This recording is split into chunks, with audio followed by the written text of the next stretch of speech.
စိုက်ပျိုးရေးနဲ့ကျွန်တော်တို့မွေးမြူရေးကိုတခါတည်းတွဲဖက်ပြီးတော့လဲလောက်ကင်စားတောက်လို့လဲရမယ်မိမိအနေနဲ့ပိုင်ဆိုင်မှုတစ်ခုအနေနဲ့လဲခိုင်ခိုင်မာမာတည်ရှိမဲ့မြေကွက်လေးရှိအောင်ကိုကျွန်တော်အနေနဲ့ရောက်ရှိနေပါတယ်ဒီမြေကွက်မှာကျွန်တော်အကြိုက်ဆုံးသောကျွန်တော်တို့အားသာချက်လေးတစ်ခုရှိပါတယ်အဲ့ဒီအားသာချက်ကတော့ကျွန်တော်လမ်းမပေါ်မှာ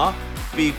960ဆိုတဲ့အကျယ်ဝန်းတစ်ခုကိုမေးတင်ထားရဗျဒါဒီအင်တန်မောက်ကိုကျွန်တော်တို့အားသာချက်တစ်ခုလို့ညွှန်းဆိုလို့ရရဗျအချိန်ကာလတစ်ခုရာမိမိအနေနဲ့အကျိုးမြတ်ပေါင်းမြောင်များစွာ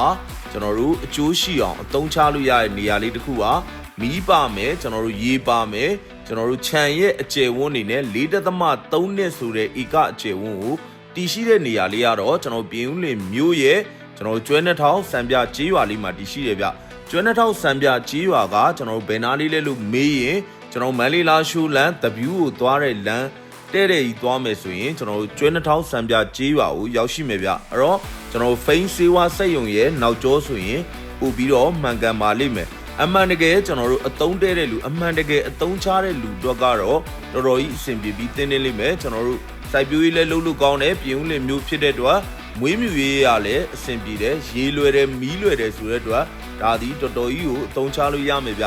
ဒီလိုကျွန်တော်တို့အားသာချက်အဖက်ဖက်မှပြည့်စုံတယ်ကျွန်တော်တို့ဒီမြေကွက်ကိုခေါ်ထားတဲ့ဈေးနှုန်းအနေနဲ့ဟာ32500ပဲခေါ်ထားပါတယ်အင်တန်မှစိတ်ဝင်စားဖို့ကောင်းပါတယ်ကျွန်တော်မိတ်ဆွေများအနေနဲ့ကျွန်တော်အခုလိုပြသတဲ့ဒီဗီဒီယိုကိုကြည့်ရှုပြီးစိတ်ဝင်စားတယ်ဆိုရင်တော့ကျွန်တော်ရဲ့ Master Set Interview ဆက်သွယ်ပေးပါကျွန်တော်ရဲ့ထုံးစံတိုင်းပိုင်ရှင်တွေလည်းဓာတ်ရိုက်ဖြစ်မယ်ကျွန်တော်မိတ်ဆွေများထိတ်တိုက်စိတ်ကြိုက်ဈေးစစ်လို့ရတော့မြေကွက်မျိုးကိုကျွန်တော်ရွေးချယ်ပြီးတင်ခြင်းဖြစ်တဲ့တောင်ပေါ် view ရတာရောရရဲ့လားလို့မေးတဲ့မိတ်ဆွေများအတွက်အခုမိတ်ဆွေများမျက်မြင်မြင်တွေ့ရသလိုကျွန်တော်တောင်ပေါ် view ရတာကိုလည်းခံစားလို့ရတယ်ရေကန်မြေကန်ကောင်းတဲ့ပတ်ဝန်းကျင်အနေထားအရအင်ဂျီအပြည့်အဝရှိပြီးတော့မှ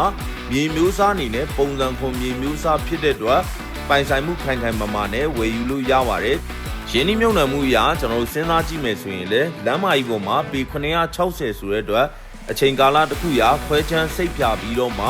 အပိုင်းလိုက်ရောင်းချမယ်ဆိုရင်လည်းရောင်းချလို့ရတဲ့အနေအထားတစ်ခုကိုပိုင်ဆိုင်ထားရဗျအဲ့တော့ကျွန်တော်ကိုယ်တိုင်စိတ်ဝင်စားတဲ့နေရာလေးတစ်ခုဖြစ်တာမလို့ကျွန်တော်မိတ်ဆွေများအမြန်ဆုံးလာရောက်လေ့လာပေးပါလို့ဖိတ်ခေါ်ပေးပါသည်ဆိုတော့ကျွန်တော်တောင်ပေါ်မျိုးလေးမှာမိသားစုဘဝလေးကိုဖန်တီးရင်းနဲ့ကျွန်တော်တီးဝင်စားပင်လေးလည်းစိုက်ပျိုးမယ်မွေးမြူရေးပါတွဲပြီးလောက်ကင်လို့ရတဲ့ဒီနေရာလေးကိုလာရောက်ဖို့ဖိတ်ခေါ်ပါတယ်လူနေထိုင်လို့ရတယ်ကျွန်တော်အိမ်လေးတစ်လုံးလဲပါတယ်ဆိုတဲ့အတွက်အဆင်ပြေပြီးတင်းတင်ပါတယ်အားလုံးကိုကျေးဇူးများတင်ပါတယ်ဗျ